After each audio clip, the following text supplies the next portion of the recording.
deixa eu falar para você que está nessa live meio-dia, é o seguinte, de segunda a sexta, já há algum tempo, eu faço uma live ao meio-dia para falar da Bíblia, para falar do Evangelho. Só que eu uso o canal da nossa comunidade, que é a Casa da Rocha Guarulhos, onde eu sou pastor. Mas eu resolvi começar a fazer agora aqui no meu canal, tá bom? Então a gente não vai falar de guitarra, não, pelo menos prioritariamente, não vai falar do resgate, nós vamos falar de Bíblia, tá bom?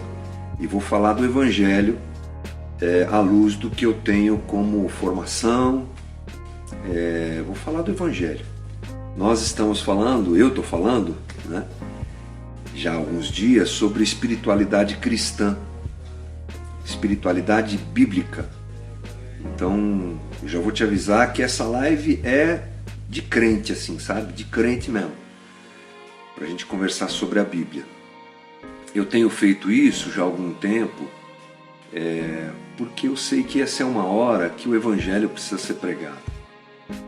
Quem conhece, quem não conhece, ou quem não confessa Jesus, seja qual for a posição da pessoa, precisa estar em contato com o Evangelho.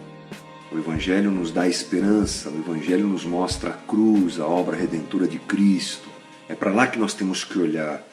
A nossa esperança última é o Cristo ressurreto. Falei isso na live, né, inclusive. Então, nada mais apropriado do que a gente ficar falando do Evangelho. É a razão da nossa vida, é o motor da nossa vida, é a base da nossa vida, é a nossa vida. Então, de segunda a sexta, meio-dia, eu faço essa live. Como eu falei, eu utilizava o canal da Casa da Rocha Guarulhos, mas resolvi, a partir de hoje eu vou fazer aqui. De repente você não gosta, não quer me ouvir falar do Evangelho, você gosta só de ouvir as músicas do resgate, fique à vontade, não tem obrigação nenhuma. Aí já começou a cair um monte de gente, é isso aí. Nós vamos falar de Bíblia, tá bom? Mas se você gosta, toda segunda a sexta, eu tô aqui, meio-dia, falando sobre isso. O tema que a gente está abordando nessas lives, e aliás, falando que essas livezinhas, elas duram meia horinha, não tem muita interação, tá bom? Eu não tenho tempo de ficar respondendo os comentários aqui, me perdoem, porque o propósito não é esse, o propósito é falar do Evangelho, como já disse. E depois a gente baixa essa live aqui, esse vídeo, e sobe no canal da Casa da Rocha Guarulhos no YouTube, tá bom? Como é uma coisa constante, a gente está fazendo estudos constantes, e eu estou falando agora sobre espiritualidade cristã, bíblica, usando Eclesiastes como base. Já fizemos algumas conversas anteriores, estou te avisando porque de repente você chegou agora e quer saber o que eu falei anteriormente.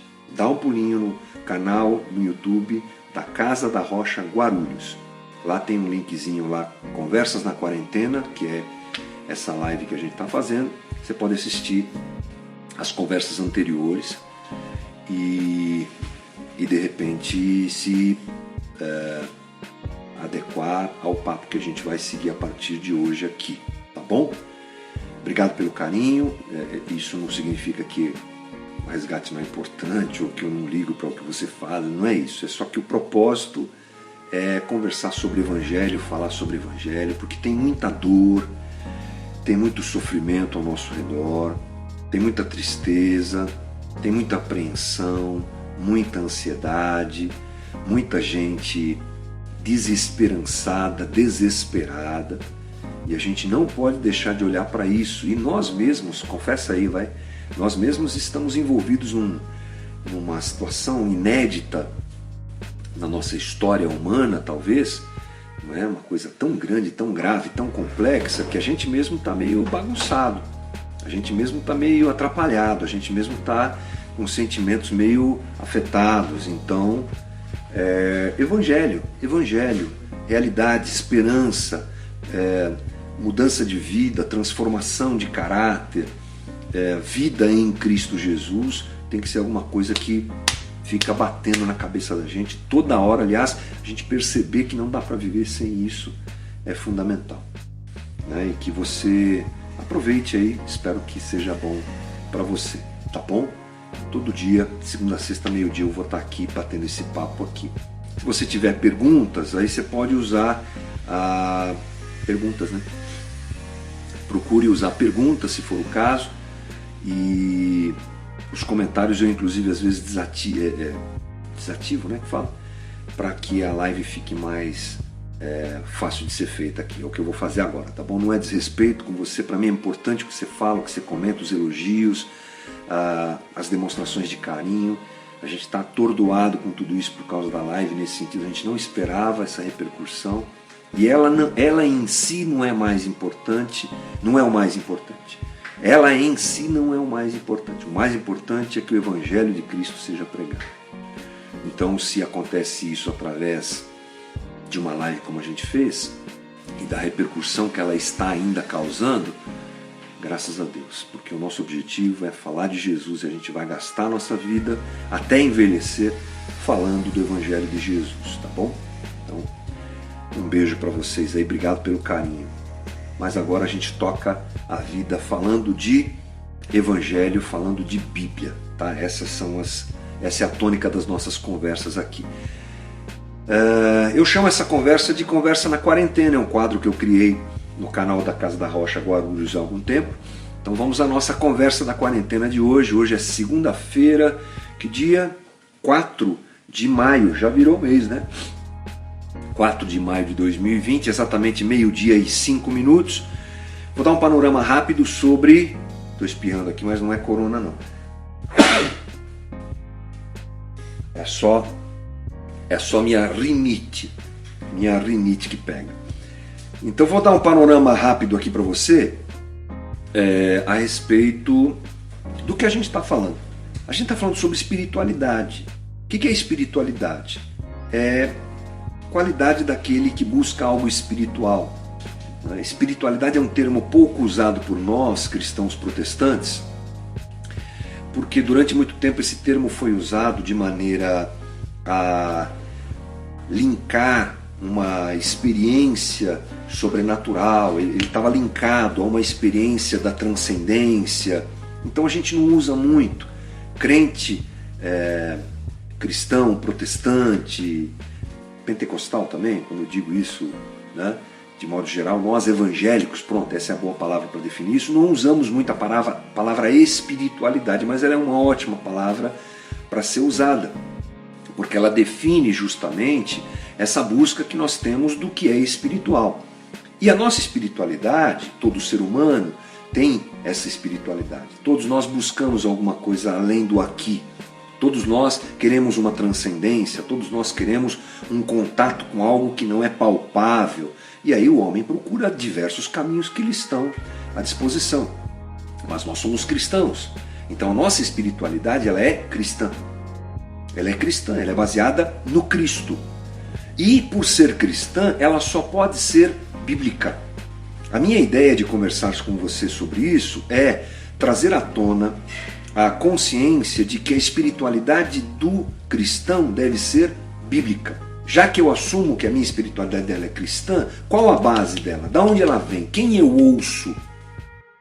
Como eu posso avaliar se o que eu creio e que faz parte, que constitui a minha espiritualidade, é alguma coisa certa ou não?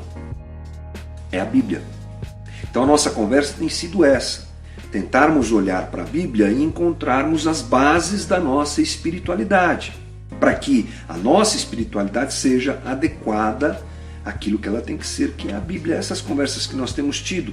E eu parti já algumas semanas atrás, alguns dias atrás, para uma conversa a respeito do livro de Eclesiastes, que é um livro amargo, é um livro duro, é um livro realista, não que os demais não sejam, mas eu me refiro à visão que Salomão teve na vida.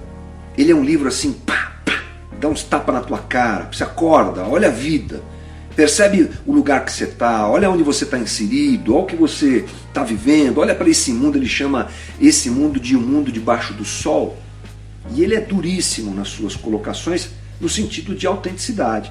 Ele é autêntico demais, né? Ele expressa até o capítulo 2, capítulo 1 e o capítulo 2, uma desesperança nesse mundo, nesse sistema, nessa realidade existencial onde todos nós estamos inseridos. Lembrando que Salomão não é qualquer pessoa no sentido de não ser alguém que tenha vivido o suficiente para falar o que falou. Ele viveu.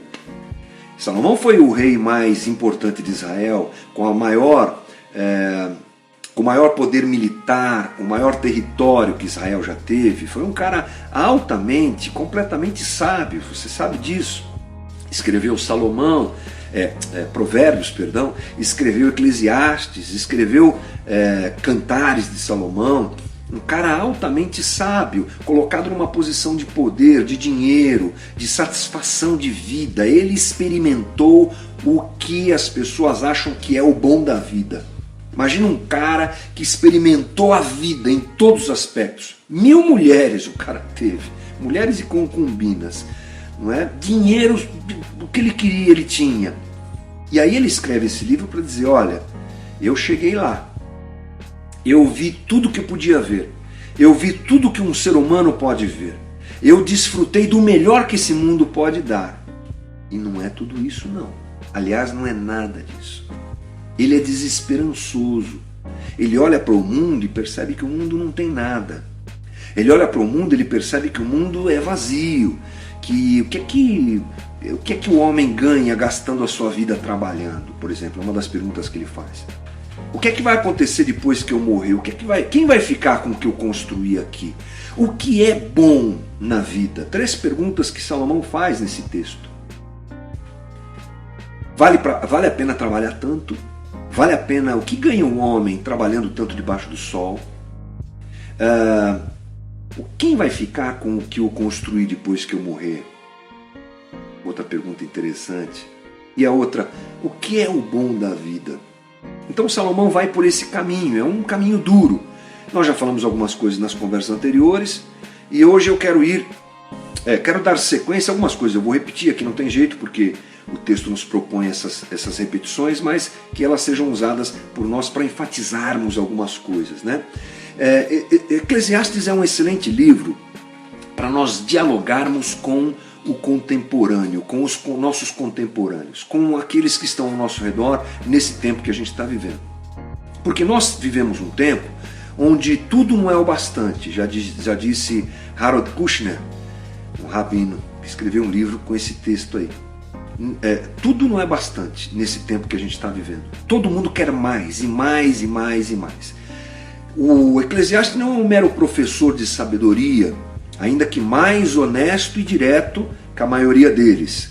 Não é apenas um amigo da afirmação ou da hipocrisia. O Eclesiastes é um homem com um medo desesperado de morrer antes de aprender a viver. Essa é a ideia do Eclesiastes, entre outras, mas talvez uma forte ideia dentro do livro de Eclesiastes. Minha conversa aqui não é filosófica, não tenho formação para isso, mas é pastoral e é a identificação que eu tenho feito do texto diante dos meus estudos e das coisas que eu leio aqui. O Eclesiastes portanto, o retrato de um homem desesperado de morrer antes de aprender a viver. E ele realmente traz esse choque para todos nós. Um choque que leva a gente, de repente, a orar assim: Senhor, me ajuda a viver e não só a existir. Me ajuda a compreender essa vida e a vivê-la. Porque a gente tem que saber e se lembrar que vida é mais do que existência, né? Vida não é somente longevidade. Vida não é somente quantidade de dias.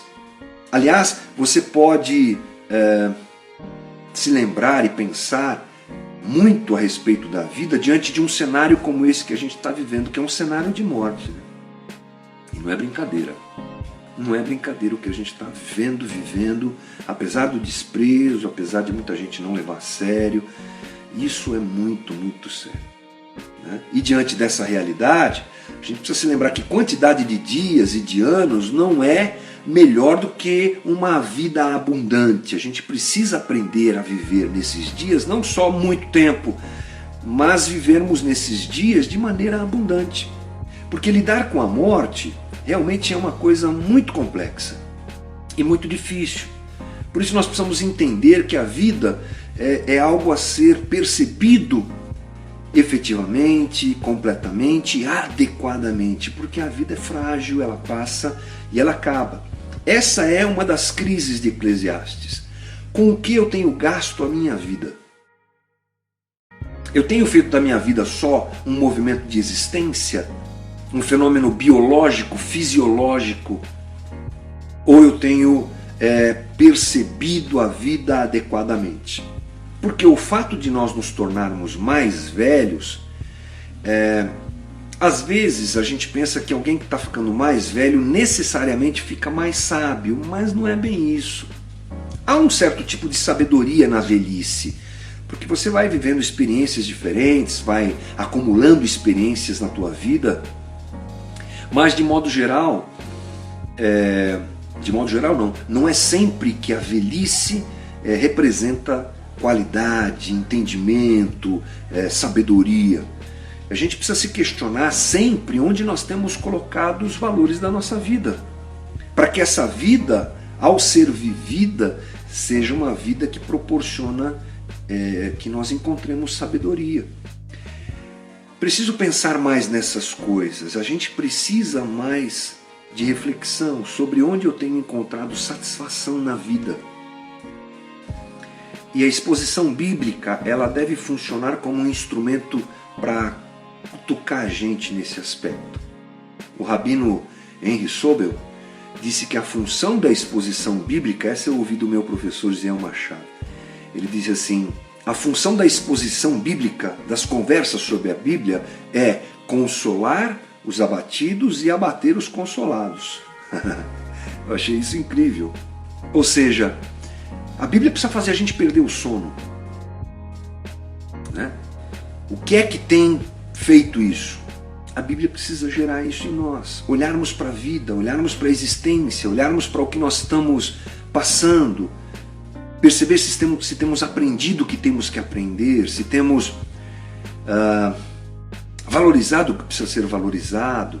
Enfim, a gente precisa pensar um pouco mais sobre a nossa forma de viver, para a gente não se tornar um bando de robôs que aderem àquilo que a sociedade diz que é bom, sem a gente nem sequer avaliar se aquilo realmente é bom. A gente faz muito isso. Às vezes trazemos para dentro da nossa espiritualidade aquilo que não tem nada a ver com a Bíblia, que não tem nada a ver com a realidade de uma vida cristã efetiva. Misturamos as coisas, ou seja, precisamos parar para pensar: onde tenho colocado a minha esperança? Essa aparência de felicidade que nós encontramos hoje precisa ser motivo de suspeita. Gente, eu estou usando aqui o Instagram para falar com você. Olhe para as mídias sociais. É fake. Aliás, essa ideia de fake news, eu penso que ela é fruto da realidade do jeito que nós lidamos com as mídias sociais. Porque 99% das coisas que se colocam nas redes sociais, e aí é claro, eu estou fazendo um chute aqui de proporção, mas a maior parte das coisas que se colocam nas redes sociais são fakes. Porque nós vivemos uma vida fake. Essa vida que nós vivemos hoje, de grande aparência, precisa trazer uma suspeita, porque o que eu mais encontro são pessoas com um buraco na alma. Gente se enganando, que faz selfie, dando risada, é tudo muito bonito, tudo muito feliz, mas está se segurando na beira de um poço para não cair. O desespero está entre nós. Eu sei que crente não gosta de ouvir muito isso, mas essa também é uma realidade que nos atinge. A não ser que você esteja blindado pela religião. A religião maqueia isso. A religião diz que você não vai ter sofrimento. O evangelho que se vende hoje é o evangelho do triunfalismo. Vai estar tudo certo, olha, vai ser incrível, como se crente não morresse, como se crente não ficasse desempregado, como se crente não passasse por dificuldade, como se crente não ficasse doente. Um grande engano, porque o evangelho não tem como finalidade resolver meus problemas, mas é isso que vendem. Vem pra cá, aqui você vai ser curado, aqui você vai prosperar, aqui você vai ficar mais bonito, aqui vamos fazer um botox espiritual em você, até a tua aparência, tudo é lindo, tudo é bonito, mas tudo é fake. A realidade dessa vida debaixo do sol é dura, é difícil. O texto bíblico mostra isso. Por que a gente não enxerga isso, gente? Por que a gente fica se enganando? Agora calma, calma. Essa é a avaliação inicial que precisa ser percebida por nós. Eu não estou sendo desesperançoso em dizer essas coisas para você, não me interprete assim. Mas é a realidade que a gente precisa expor e colocar o dedo nessa ferida. Vivemos numa sociedade de engano, de felicidade mentirosa, de aparência e de contemplação e de beleza que não existe, quando a realidade é dura e difícil. E nós cristãos não colaboramos com esse processo de realidade, gostamos da mentira. A pergunta, talvez, que a gente tenha que fazer, dura, que o Eclesiastes nos apresenta é: se eu morresse hoje, eu teria vivido uma vida boa? O que é essa vida boa? Se eu morresse agora, o que é que eu teria vivido? O que é que eu teria experimentado? O fútil? A vaidade que Eclesiastes fala? A bobagem, o fake, a mentira, a ilusão? Ou eu teria vivido a realidade? Salmo 90:12 nos diz: ensina-nos a contar os nossos dias para que o nosso coração alcance sabedoria. A gente não pensa muito nisso, né? Contar os dias não é uma coisa que a gente faz muito, a gente pouco olha para esta realidade. E esse é um grande perigo, uma grande bobagem. Também ouvi do pastor Ziel Machado uma história linda de missionários que estavam na África fazendo um trajeto com aquelas bagagens, aquela coisa toda, e tiveram que contratar alguns ajudantes para carregar aquilo tudo. E os missionários, nessa vibe ocidental, louca, provavelmente capitalista, né? Correram, e os ajudantes não conseguiam alcançá-los. Eles correram demais, os ajudantes ficaram para trás. E aí os missionários foram perguntar para os ajudantes: puxa vida, vamos lá, vocês estão muito devagar. E aí eles disseram: nós precisamos descansar. Vocês correram tanto que a nossa alma ficou lá atrás. A nossa cultura faz a nossa alma nos abandonar, a nossa alma está ficando atrás. Porque a gente só corre sem pensar, sem refletir, sem pensar no que está se fazendo, sem pensar no que se está semeando, sem pensar no jeito de viver. A gente só vai vivendo, parece um monte de zumbi. É o estresse que acompanha a gente, a enfermidade que está aí nesse momento mais do que nunca, é a loucura, é a correria, demandas, pressões. São coisas ligadas à performance. Nós estamos no tempo da performance. Você é o que você faz. Essa é a frase mais imbecil dos últimos tempos. Você é o que você realiza. O que é isso? De onde tiraram essa bobagem? Isso é a avaliação do capitalismo, que eu não tenho problema nenhum com o capitalismo. Eu ainda acho que é o melhor jeito de se gerar renda, talvez o pior para se distribuir, mas para se gerar renda é o melhor, talvez, melhor sistema. Mas eu não entro nessas vibes aí, que nem é a minha praia. Mas esse pensamento, ele é absolutamente humano, absolutamente ligado aos nossos valores de hoje. Quem você é, o que você produz. Aliás, a gente se identifica. Como é que a gente se identifica? Você já parou para pensar? Quem é você? Ah, eu sou contador. Ah, eu sou médico. Ah, eu sou, prazer, meu nome é José, eu sou advogado. Isso é o que você faz. Não é o que você é. Isso é o que você produz. Mas já isso está tão intrínseco à nossa sociedade moderna que a gente se apresenta assim, a gente se apresenta pelo que faz. Ou advogado. O outro coitadinho tem que se apresentar: eu sou o fulano, estou desempregado. Desempregado, então. Nós nos valorizamos, nós nos percebemos, nós lidamos uns com os outros pelo que produzimos. Absolutamente equivocado isso. Lutamos para ter, e quando temos, não é o que nós queríamos ter, não serve, não adianta nada.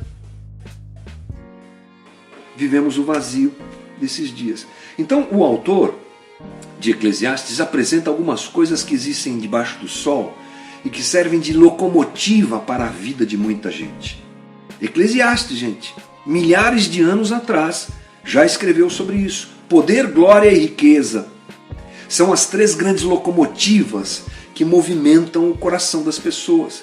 E Salomão diz, diante de tudo que ele viveu, que isso não é nada.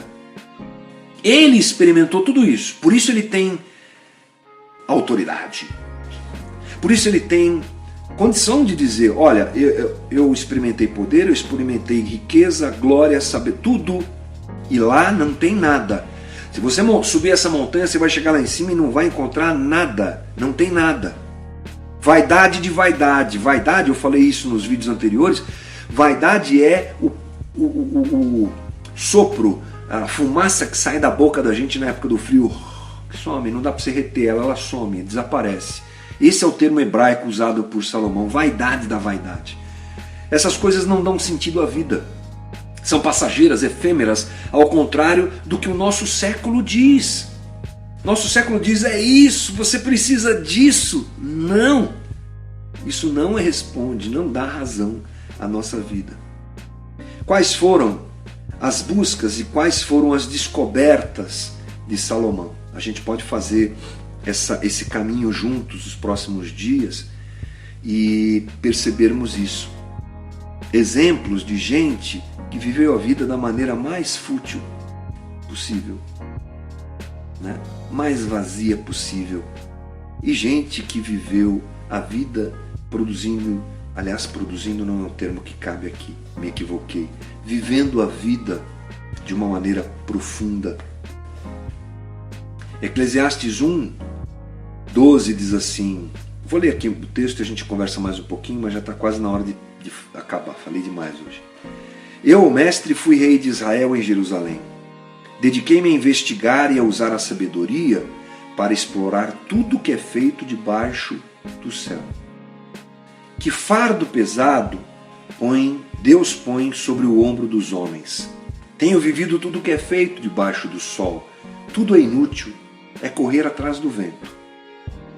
O que é torto não pode ser endireitado, o que está faltando não pode ser encontrado.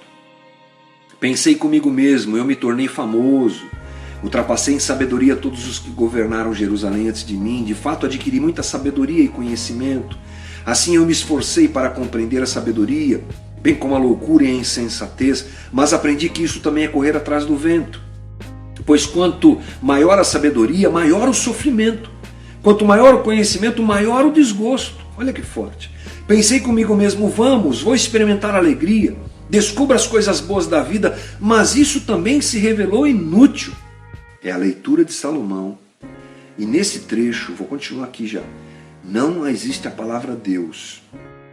Não existe a palavra Deus. Ele está fazendo uma leitura crua da vida diante das possibilidades que ele tinha. Muito poder, muita honra, muito dinheiro, muito prazer, muito tudo. Mas Deus não está nessa equação aqui ainda. Capítulo 2, versículo 2. Concluí que o rir é loucura e a alegria de nada vale. Decidi me entregar ao vinho, tá vendo? A extravagância, mantendo porém a mente orientada pela sabedoria. Eu queria saber o que valesse a pena debaixo do céu nos poucos dias da vida humana. O cara foi fundo para tentar encontrar alguma coisa nessa existência que valesse a pena. Lancei-me a grandes projetos. Construí casas e plantei vinhas para mim. Fiz jardins e pomares e nele plantei todo tipo de árvore frutífera. Construí também reservatórios para regar os meus bosques verdejantes. Quer dizer, foi um cara que fez coisas, construiu, produziu, realizou. Comprei escravos e tive escravas que nasceram em minha casa. Além disso, tive também mais bois e ovelhas do que todos os que viveram antes de mim em Jerusalém. Olha o tamanho da riqueza dele. Ajuntei para mim prata e ouro, tesouros de reis e de províncias. Servi-me de cantores e cantoras e também de um harém.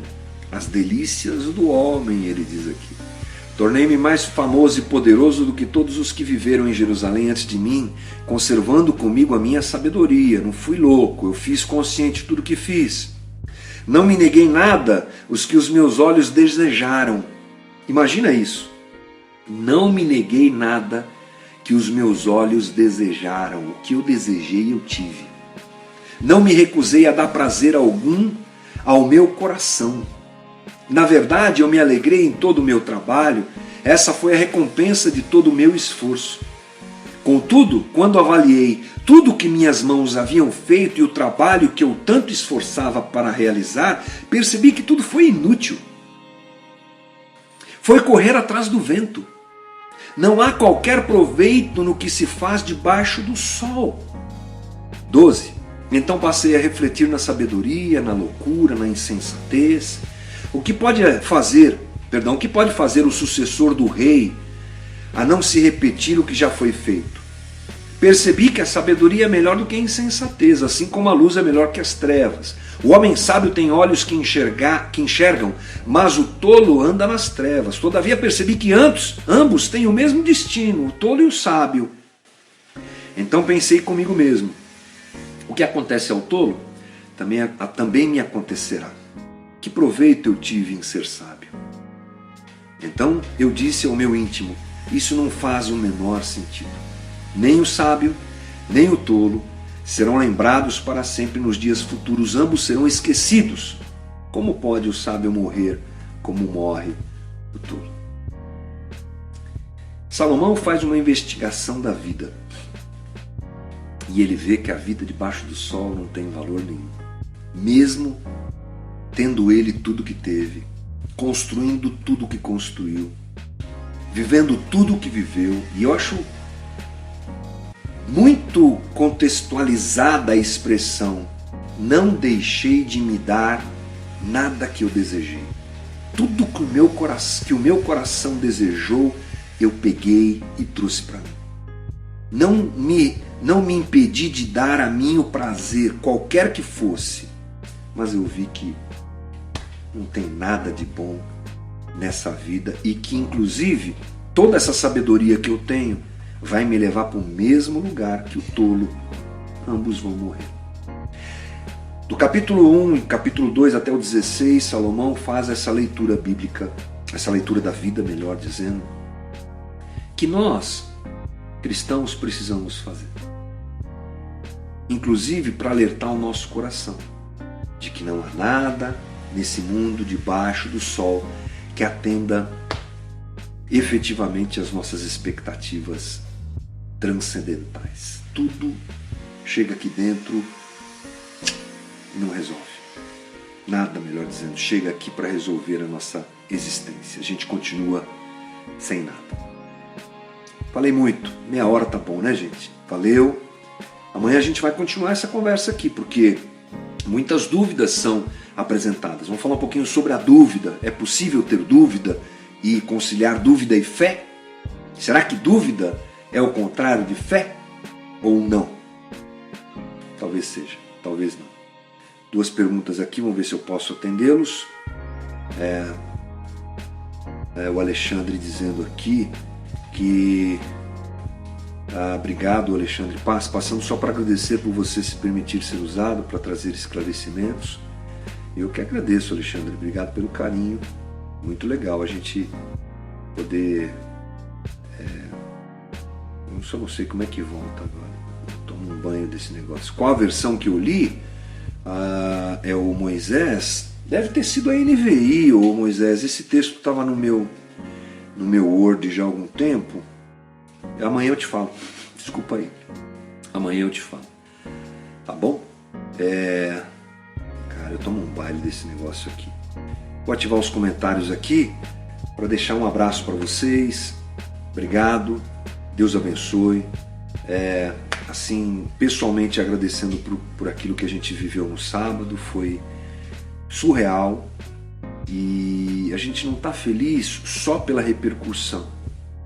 Rubem, meio-dia, tá bom? Amanhã, meio-dia, todo dia da semana, de segunda a sexta, eu tô aqui, meio-dia agora, vou fazer no meu canal, tá bom? Para ter uma amplitude maior essas conversas aqui, esclarecendo para quem chegou agora, tá? Que eu fazia esse canal, essa conversa até sexta-feira passada, no canal da nossa comunidade, a Casa da Rocha Guarulhos. Se você quiser conhecer, dá um pulinho lá na internet.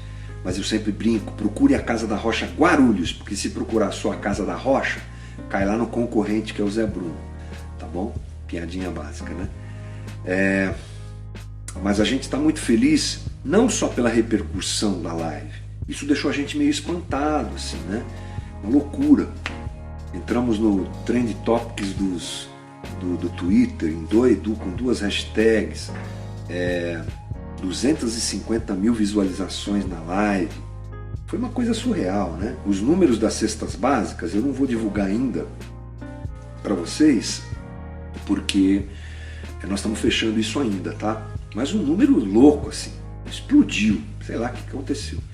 Muito legal, muito bacana tudo isso, mas isso não é o mais importante. Isso é só instrumento para a gente falar do Evangelho de Jesus Cristo, para a gente atender pessoas que estão sofrendo, para a gente apresentar Jesus a quem precisa ouvir e conhecer Jesus, tá bom? A fama é efêmera. Seria uma loucura eu ler Eclesiastes e dizer para você que incrível, o nosso objetivo de termos mais tantos mil seguidores foi atingido. Eu estou sendo muito sincero, não é essa a nossa vibe. Mas se for esse o caminho para falar com mais gente, que acho que acaba sendo, louvado seja Jesus. E é isso aí. Um beijo. Obrigado. Amanhã, meio-dia, eu tô aqui, tá bom? E a gente pode se falar. Mandem perguntas aí durante a semana. Eu não sei como é que vocês vão fazer para mandar perguntas. Coisa de velho, não sei muito bem como fazer essas coisas. Aí, ó, pessoal mandando aqui um abraço. Muito legal. Muito obrigado, Andresa. Muito obrigado, Diogo. É isso aí. Próxima live? Os caras já estão querendo a próxima live. O Herbert, vou mandar um beijo pra Ana, sim. Valeu, Valzinha. Valeu, gente. Obrigado. Obrigado. Beijo pra vocês. Valeu, até amanhã.